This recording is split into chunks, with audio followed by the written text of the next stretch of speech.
सध्या आपल्याबरोबर आहे. लग्नाच्या मेडलचं महत्व तुम्ही सांगितलं, काय धिंगाणा केला, काय धमाल केली ते तर सांगितलं, त्या मेडलसाठी काय केलं याच्याबद्दल आपण.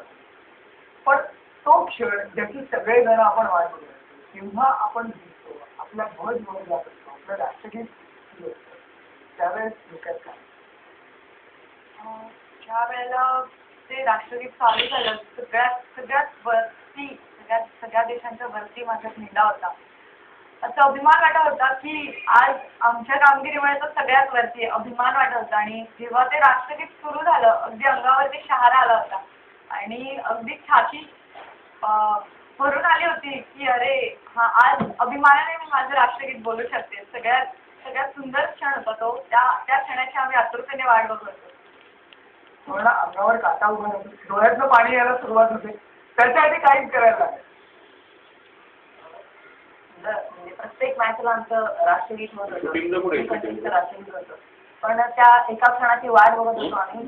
गोल्ड मेडल जेव्हा आमच्या हातात येते आणि आमचं राष्ट्रगीत सगळ्यांसमोर 16 कंट्रीज समोर फक्त आणि फक्त इंडियाचं राष्ट्रगीत कधी वाजेल ती वाट बघत होतो आम्ही. आणि ते गोल्ड मेडल आणि आपला फक्त झेंडा एवढ्या दिसत होतं त्यामुळे. नंतर ते काही विचार डोक्यात होते. त्यावेळेस मी पुन्हा तुम्हाला तेच विचारतो, कारण का एक चॅम्पियन होणं हे फार कमी लोकांच्या नशिबात असतं.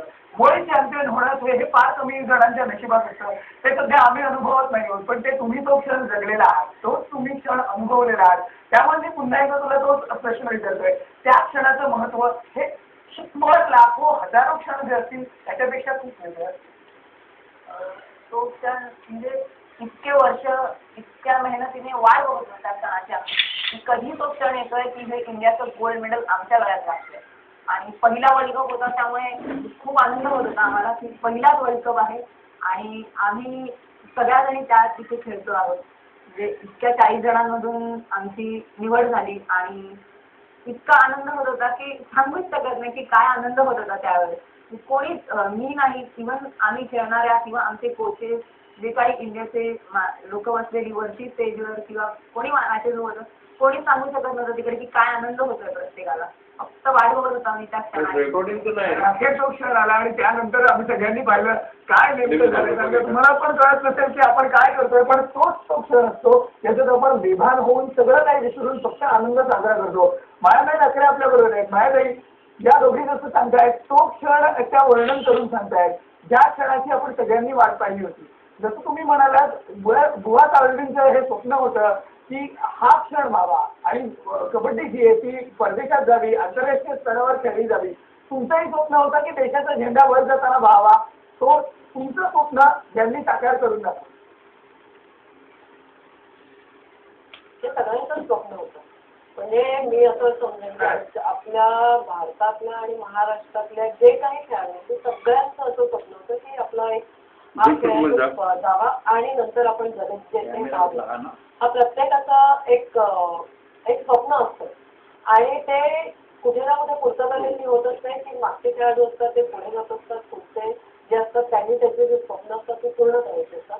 आणि ह्या खेळाडूंनी आपल्या ज्या सगळ्या भारतीय टीमनी आपल्याला ते मिळवून दिलेले आणि त्याचा मला अभिमान आहे. कारण त्यांच्यातूनच आम्ही स्वप्न बघतोय. कारण आता मी जुने सांगितलं, पण त्यावेळेस त्या खेळाने असं बघताना आम्हाला असं लक्षात येतं की आपलं हे कधी हे पूर्ण करतील. आणि त्यांच्यातून हा पूर्ण झाल्यानंतर त्यांनाही लक्षात येत असेल की आम्हाला त्याचा अभिमान आणि आनंद काय होत येतो. आणि हा अनुभव मी मगाशी पण सांगितलं की एक खेळाडूच अनुभवू शकतो. खरं तो जो क्षण असतो तो किती प्रत्येक खेळाडूसाठी किती महत्वाचा असतो.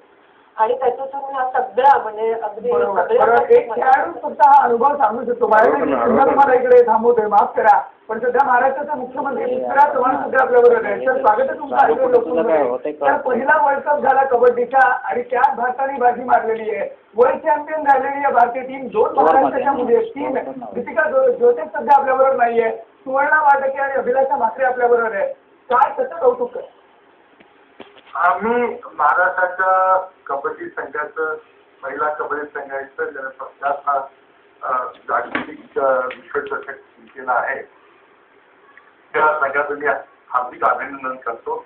आज या संघामध्ये महाराष्ट्राच्या 3 खेळाडू होत्या त्यामुळं महाराष्ट्राच्या प्रत्येक नागरिकाला, खेळाडूला आज अभिमान वाटेल अशा प्रकारचं एक काम झालेलं आहे.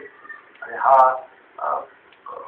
खेळ दिवसेंदिवस जगभर पसरत चालला आहे याचंही मला स्वतःला फार आनंद होतं. मी या तिघींचंही आणि त्यांच्या प्रशिक्षकांचं मी हार्दिक अभिनंदन करतो. तर बुवा साहेबांचं हे स्वप्न होतं की कबड्डीला राष्ट्रीय आणि आंतरराष्ट्रीय दर्जावर घेऊन जावं. ज्या 3 महाराष्ट्राच्या मुलींनी खऱ्या अर्थानं कबड्डीला आणि भारतीय टीमने सुद्धा या कबड्डीला आंतरराष्ट्रीय दर्जावर घेऊन गेलेल्या आहेत, महाराष्ट्राच्या कबड्डीला आंतरराष्ट्रीय दर्जावर घेऊन गेलेल्या आहेत, काय तुम्ही घोषणा कराल, काय यांचं कसं कौतुक कराल शासनाच्या या मुलींचं कौतुक करण्याकरता शासनाचे प्रयत्न चाललेले प्रस्ताव मी आताच ठेवलेले, लवकरच आम्ही घोषणा करू. परंतु मी या निमित्तानं तिघींचं आणि प्रशिक्षकांचं चौघांचंही या ठिकाणी हार्दिक अभिनंदन करतो आणि समग्र महाराष्ट्राच्या प्रत्येक नागरिकाला अभिमान आहे त्या कामगिरीबद्दल. धन्यवाद सर, आमच्याशी बोलल्याबद्दल, तुमच्या प्रतिक्रियेबद्दल. प्रत्येकाला खरंच तुमचा अभिमान आहे. आज महाराष्ट्राचे मुख्यमंत्री सुद्धा सांगतायत सगळ्यांचं स्वप्न तुम्ही पूर्ण केलेलं आहे, याबद्दल काय अजून जास्त बोलायचं. खऱ्या अर्थाने सगळ्यांना तुमचा अभिमान आहे, पण मला त्या फायनल मॅच बद्दल सुद्धा बोलायचं आहे. आपण ज्या सफाईनी पहिल्या सगळ्या मॅचेस जिंकलो ती सफाई तुम्हाला फायनलमध्ये बघायला मिळाली का, हे पण मला तुम्हाला विचारायचं आहे. कारण का टफ गेम इराण बरोबर झालेला आहे. फायनल बद्दल आपण बोलणार आहोत. सुवर्ण आणि अभिलाषा दोघी आपल्याबरोबर आहेत, मायाताई सुद्धा आपल्याबरोबर असणार आहेत. पण एक ब्रेक घेऊन पुन्हा भेटूयात.